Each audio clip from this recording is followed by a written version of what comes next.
Miniaturization of chips and components in consumer devices. And when you actually look inside of a satellite, it looks very, very similar to what's inside your cell phone. And so we wanted to leverage the billions of dollars of research and development that go into that true market every single year, and then adapt Moore's law for space. And that's what we did when we started Planet. We thought if we could shrink the satellite down, make it super high performance, we can learn how to mass manufacture them, then we can come up with a mission that the world hasn't had before, which was 100 satellites, over 100 satellites in space, to work together to create a line scanner for the planet to image the whole world every day.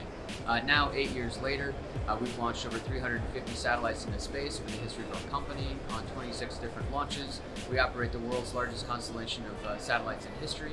We're able to, we've been imaging the whole world every week for 4 years and the whole world every day for 2 years. So we have over 1,000 images deep of the entire planet.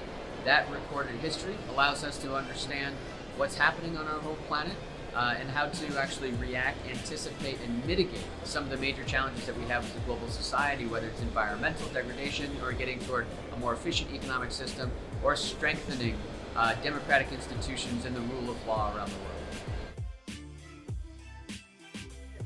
At Planet, we're a commercial company. We're commercial first, rather than government first. Most organizations inside our aerospace sector really are done from in tight partnership with their host company, or country, I should say. That's not the case for Planet.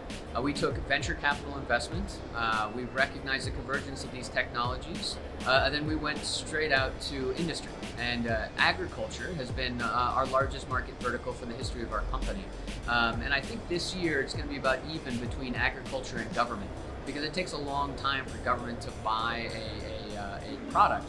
Because you have to go through the requirements process and the budgeting process, and then also the procurement process in order to sell a commercial service into governments around the world.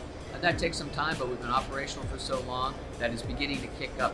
Now we are feeling like really, really, really strong that we have built something of great utility across many different vertical markets, not just agriculture or government, but we're seeing uptake in energy, in forestry, in disaster response, in financial services.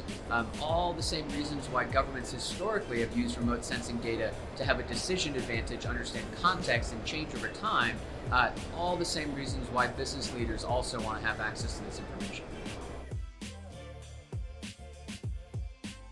Our global society is in an essential revolution. We're collecting so much data in near real time all over the place, whether it's in our connected cars or homes or stoplights to take pictures of people if they're running a red light, but then to also all the way up in space. And so really that's what we leverage at Planet in order to operate the world's largest satellite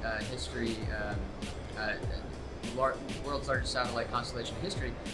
But combining all that data together is something that you can't do with your eyes or with humans. You actually need to design those systems to make it interoperable with one another for computers, so that you can then extract meaningful information out of it, and have that information then pushed to you as the decision maker to then make a better decision. So ultimately, still, humans are absolutely going to be using this information, but way more efficient. Rather than spending 70-80% of their time looking through imagery with their eyes, and 20% of their time making a decision, we want to flip that. It will make things way more efficient. Now, AI, nothing is new about AI. It's the 40th year conference of that this year, or 38th or something like that. It's been around for a long time, but what has really happened again is this explosion of data and the commoditization of storage and compute and open algorithms that allow for people to then make better decisions. And so this is part of a digitization of every single industry. Every single business is taking a look at what unique data they have and how they can leverage these new tools and technologies for them to have a more efficient supply chain, or a more efficient product development, and to also expand their product offerings into other regions around the world that you can do now with this proliferation of data and interconnectedness of the 21st century economic system. So it's all through our stack. We use it in how we build our satellites. We use it in how we effectively autonomously operate our satellites, how we stitch all the imagery together. AI is all part of that. But then most importantly, it's actually core to our product. So we are able to then extract every single road, every single building, every single ship, every single plane all over the planet to then allow for people to then just look at those things without needing to mine through the terabytes of data that come down every single day.